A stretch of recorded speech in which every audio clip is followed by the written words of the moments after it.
अस्सलाम वालेकुम, welcome to our new vlog. तो आज दिन का आगाज़ हुआ कुछ यूँ, सुबह उठे, नाश्ता वगैरह करके फ़ारिग हो गए थे। मैंने सारे काम वगैरह कर लिया था। ये शाम के टाइम मैंने व्लॉग स्टार्ट किया अपना। मेरी सांस चिकन लेकर आई थी, मैंने वो अच्छी तरीके से धोई क्योंकि मुझे चिकन धोने में बहुत टाइम लगता है, बहुत टाइम लगता है। आज मेरी अम्मी ने आना था अपने दामाद को देखने के लिए, तो हमारे घर बिरयानी बन रही थी।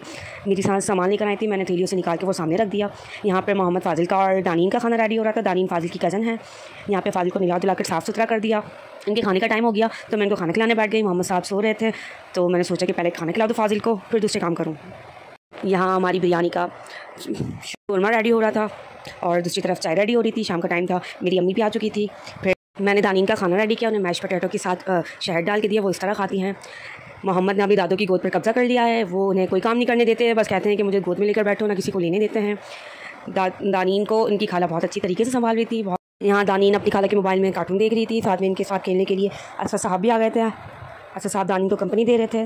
फिर मैंने बिरयानी के चावल अलग से निकाल लिए क्योंकि उन्हें भिगोना होता है। फिर मैंने चावलों को धो लिया अच्छी तरीके से और फिर भिगोने के लिए रख दिया मैंने चावलों को। आज मैं बाज़ार गई हुई थी दानीन को लेकर, तो वो उसके आने का वेट कर रहे थे। वो आती फिर मैं चाय निकालती। खैर आज मैं चावल धो ही रही थी कि आसमां आ गए। फिर मैंने चाय निकाली, पहले चाय में दूध डाल दिया। हमारे घर में एवरीडे यूज़ होता है पाउडर। फिर मैंने चाय निकाल के हम लोगों ने चाय वगैरह पी, फिर बातें वगैरह की। अम्मी आई हुई थी तो मैंने अपने ख़ानदान वालों की थोड़ी सी बातें सुनी, उनसे पूछा क्या हो रहा है आजकल, अमन है नहीं है। या खाला दानीन को चूड़ियाँ पहना कर आई थी।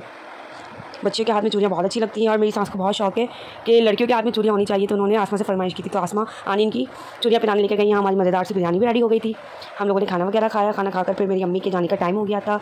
मेरी अम्मी को मैं अल्लाह हाफ़िज़ कह रही थी, अल्लाह की मदद करके मेरी अम्मी को मैंने कहा कि आप घर पहुँच के मुझे कॉल कीजिएगा। मेरी अम्मी गई। फिर मैंने किचन को देखा, किचन का ये हाल हुआ था। फिर मैंने आस्तीन ऊपर करके बर्तन वगैरह धोए, पूरा किचन साफ़ सुथरा किया। एंड में बस बॉटल्स भरने का टाइम हो रह जाता है, मैंने वो भर कर किचन को बिल्कुल साफ़ किया। तो मेरी अम्मी अपने दामाद के लिए नारियल पानी लेकर आई थी क्योंकि उनको पता है ना उनकी बेटी खून चूसती है उनका, तो कुछ तो ताकत चाहिए होती है। फिर अचानक से कराची में मूसलाधार बारिश हो गई। इतनी ख़तरनाक बारिश ही अच्छा हुआ कि मेरी अम्मा घर पहुँच गई। लेकिन उमर और मेरी सांस गए हुए थे, हमें उनकी टेंशन थी। वो लोग गए हुए थे हॉस्पिटल मेरी नन की सांस को देखने के लिए, उनका ऑपरेशन हुआ था। हॉस्पिटल हमारे घर से बहुत दूर था, बाइक पर गए हुए थे। बारिश में बाइक स्लिप भी हो जाती है। खैर अल्हम्दुलिल्लाह खैर खैरियत से वो लोग घर आ गए। घर आए, बारिश के टाइम हमारा ये सब बहुत ही हसीन हो जाता है, दिल चाहता है इसकी वीडियो बनाए। अगले दिन सुबह उठे, नाश्ता वगैरह करके हम लोग फ़ारिग हो चुके थे। मैंने सोचा कि पहले फ़ारिग को खाना खिला दूँ। फ़ारिग को खाना खिलाया, मौसम बहुत अच्छा हो रहा था। मैंने किचन वगैरह समेटा, इनके पानी बॉयल किया। मोहम्मद का फ़ारिग का खाना बन रहा था। मैंने फिर उमर को नारियल पानी दिया। नारियल में बिल्कुल भी पानी नहीं निकला, बिल्कुल कम निकला, चुना लगे मेरी अम्मा को। फिर यहाँ पर मोहम्मद के बाबा मोहम्मद को दूध पिला रहे थे। मैंने इस तरीके के लिए कपड़े निकाले क्योंकि आज हमने जाना था एक इवेंट पर। या मैंने उमर की वॉच निकाली, अपनी सारी ज्वेलरी पहनने वाली अलग से निकाली ताकि जाते हुए कोई मसला ना हो। मैंने कपड़े इस्त्री करके अपने तीनों शहजादों के कपड़े अलग कर लिए। इस्त्री का काम सबसे मेहनत वाला होता है। मेरा बस चले तो मैं तो बिना इस्त्री के कपड़े पहनता जाऊँ, लेकिन फिर मैंने इन लोगों का एक्स्ट्रा सूट रख लिया क्योंकि बच्चे हैं, कपड़े गंदे करते हैं। मोहम्मद की दादों को दे दिया, मोहम्मद को रेडी करने के लिए। हम अपनी इन ड्राइव का वेट कर रहे थे क्योंकि बारिश के टाइम इन ड्राइव बहुत नखरे करती है। यहाँ पे मोहम्मद साहब पसीने से पैर हो रहे थे, इतने में हमारी इन ड्राइव आ गई। हम लोग नीचे जाने के लिए रेडी हो गए। हम लोग इतने सारे लोग थे, इन ड्राइव आ नहीं रही थी। हम एक इन ड्राइव पर अल्लाह अल्लाह करके पहुँचे। इन ड्राइव वाला बहुत गुस्से में आ गया था। हम लोग अपनी लोकेशन पर पहुँच गए। हमें डर था कि खाना ना खुल जाए। खैर हम लोग 10 बजे वहाँ पर पहुँचे थे। बहुत अच्छा इंतज़ाम हुआ था। फिर खाना भी रेडी हो गया, खाना भी खुल गया।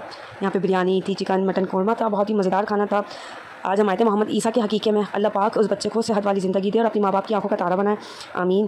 फिर हम लोगों ने खाना वगैरह खाया। सेटअप बहुत ही अच्छा था, बहुत कम लोगों का इवेंट था, बहुत ही अच्छा, बिल्कुल हर चीज़ परफेक्ट थी। फिर हम लोग घर आए। मोहम्मद साहब हमें बहुत तंग कर रहे थे, इन्होंने रोना धोना मचाया था। उम्मीद करती हूँ आज का व्लॉग आपको अच्छा लगा हो तो लाइक करें, कमेंट करें, शेयर करें, सब्सक्राइब करें।